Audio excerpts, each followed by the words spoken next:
High court সেটাকে বাতিল করেছে, কিন্তু সেই জিনিসগুলো কিছু কিছু সেখানে রয়েই গেছে। সুতরাং যদি একটি ফেয়ার ইলেকশন থেকে শুরু করে আমাদের দেশকে যদি সঠিকভাবে চালাতে হয়, তাহলে আমরা মনে করি নতুন সংবিধান প্রণয়ন করা উচিত।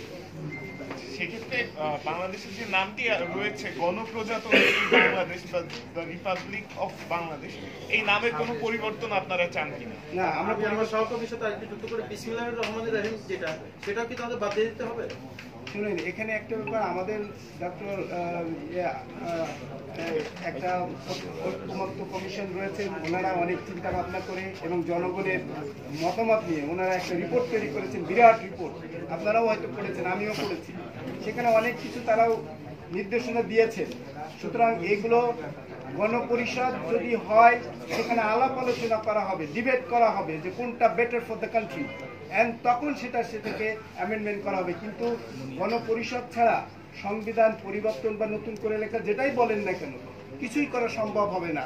কিন্তু দেখা যাচ্ছে এই অবস্থায় যদি আমাদের একটা পার্লামেন্ট ইলেকশন হয় এবং যারা নির্বাচিত সরকার যদি আসে, তারাও কিন্তু গণপরিষদ করতে পারবে না, কারণ গণপরিষদ করতে গেলে রাষ্ট্রের সব শ্রেণীর মানুষ, পেশাজীবী থেকে শুরু করে সব রাজনৈতিক দলগুলো লাগবে। কিন্তু যখন তারা নির্বাচিত হবে একটা দল থেকে, তারা এটা করতে পারবে না এবং সেটা আরো ডিফিকাল্ট হয়ে যাবে।